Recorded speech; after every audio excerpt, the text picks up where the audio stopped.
So we've come to another kind of interesting spot in the boat here, and I didn't want this to go by without having a teaching moment. A few things I want to tell you. You probably have noticed that the clamps are gone from the stem pieces, and that's because they were in our way. We couldn't keep stripping because the clamps are in the way. So what we do here is we have a little nail, a little tiny guy, about 1.5 inches long, thin paneling type of nail, and we drill a hole going this way through the form into the stem, and then we just slide the nail through, and that holds that stem piece in place. And the other thing that you've probably noticed is we got way more strips on this side than we have on this side. And we told you that the last time we turned the cameras off to do a little bit more work here, is that we're pretty much going to stop where we were over here and continue on up over here. So what we've done is we've added, 1, 2, 3, 4, 5, 6 strips over here, and I'm going to continue to go until I get past the center line all the way down. Now these have not been cut to fit yet, they're just rough cut, so they're rough cut past that center line. And that's just to get the stuff out of my way so I'm not snagging it. All right, still fighting me all the way, and that's kind of a good thing because there's a couple more things that I can show you when that happens.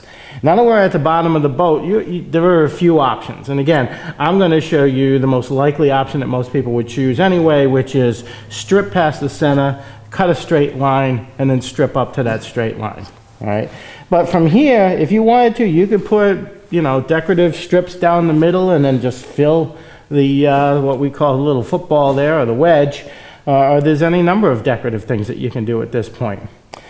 Just be aware that when you're working, once you get into the 12 and the 14, the 16-foot boats, it all gets much easier than what we're showing you here.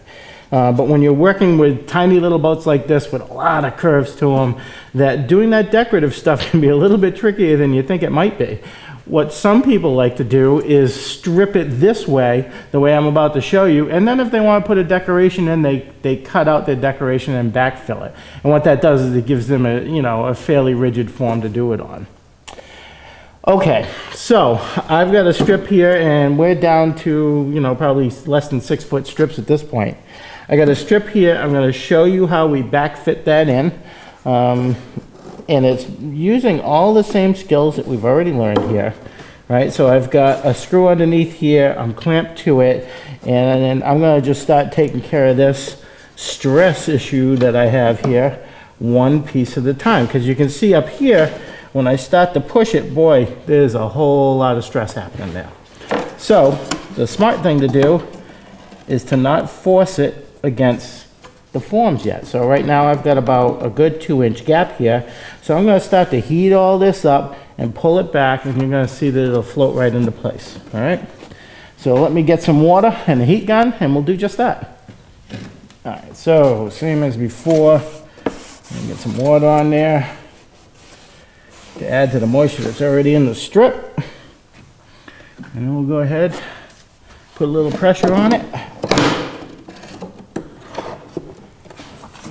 and then heat it up and start to pull it in.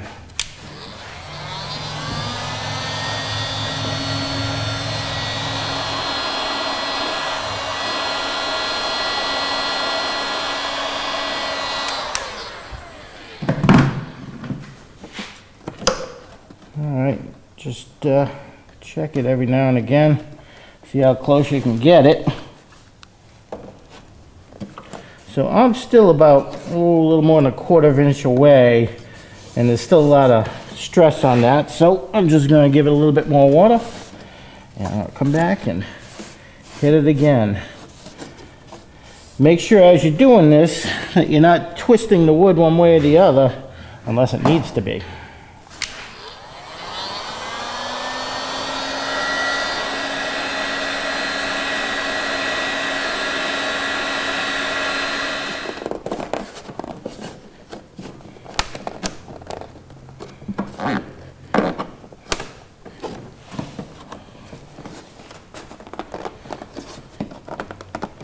All right, there we go.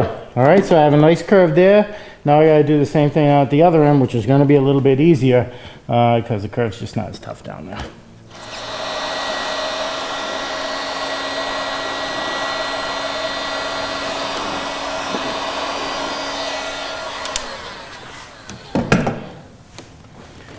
Okay, same deal. Snug it right into that screw. And now that's pretty much a perfect fit there. Just keep going down, keep checking it. So at this point, what you're checking for is you want to make sure that if, without glue, right? You want to make sure that when I take this off and I put glue on it and I go back, then I'm going to be able to put everything in place using some glue blocks or staples, whatever it is that you're going to be using. And that's all going to stay in place. So if there's a lot of torque on it right now and a lot of pressure healing back to you, keep working that strip.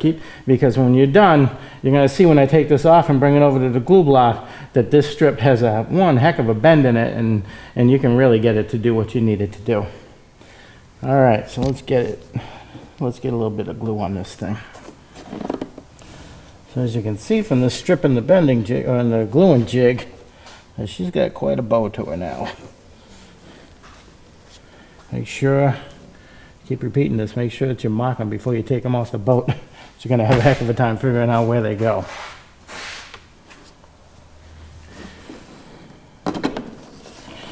Now in theory, it should be a lot easier to put in.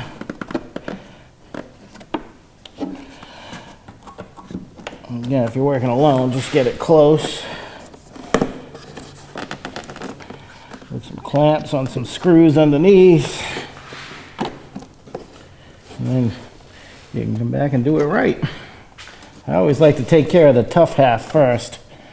So if I have to take it off, I'll know that sooner rather than later. All right.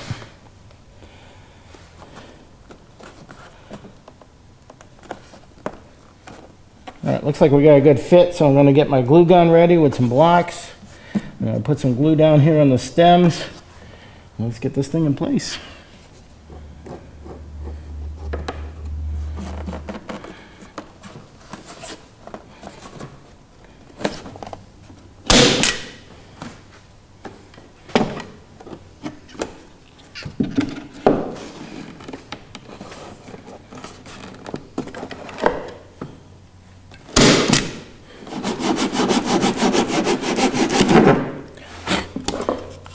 Okay, so again, we're just rough cutting these now, so I'm cutting past center, and we'll come back and trim these up a little bit later. All right, so what else can I tell you? Any other tricks? If you find that this is just getting too hard for you to do, just too much torque, just can't get it done, there's a couple of options. One is use thinner strips. When I say thinner, I don't mean thinner, I mean not as wide. Right, so these are 3/4 inch. They got a bead and cove on them, which is a 1/4 inch. We're giving us effectively a 5/8 inch face to them. If you just feel like it's the bending is too much on the little boats, then you can go with a strip that's maybe 1/2 inch, right?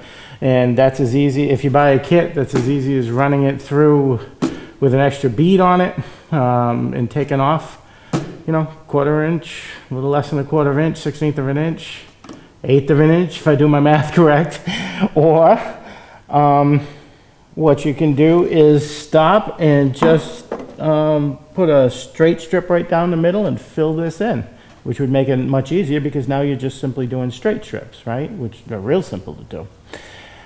if you're going to do that, if you find you get to a place where, boy, this is just too much for me to bend, then my recommendation is take this strip here, run it on a table saw, and bend your last strip in so that you have a flat face here all the way down. And then when you do your strips coming in this way, you've got a nice flat face to meet them up against, so you don't have to worry about hand coving them to meet this bead right here.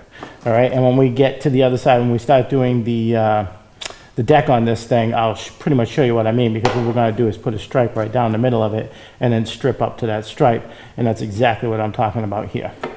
Okay, so there you go. I'm going to keep on moving. I probably got 1, 2, 3, 4, 5, 6 more strips to get to the center here, and that's my goal at this point, to strip right up past that center point. And then we're going to cut our center line and start coming back from the other side.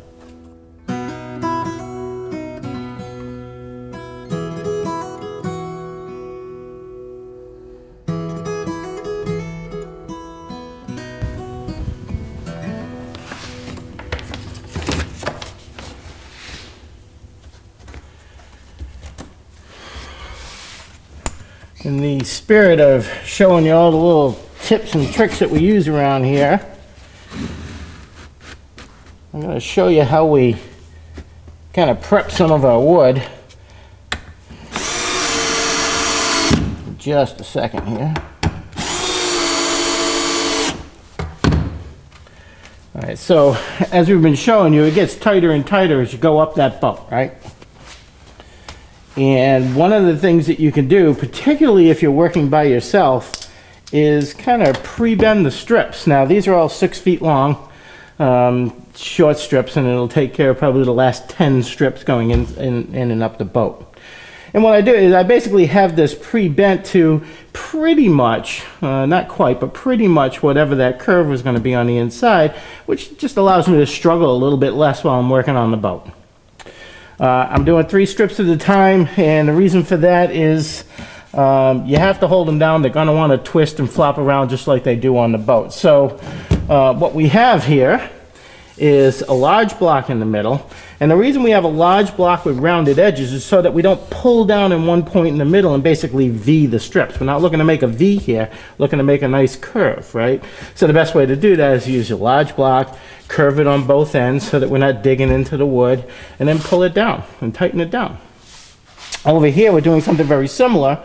We have a block of wood with a curve on it. This is fairly loose. As you can see, I can twist it. And then we have a little tab going across the top everywhere to hold the strips down and flat. And then we're just going to leave this alone until tomorrow when we need them, pull them up, and they should be pretty much sprung for us, right? So it's a simple trick, but it's one I recommend, particularly if you're working alone. This will make your life a lot easier.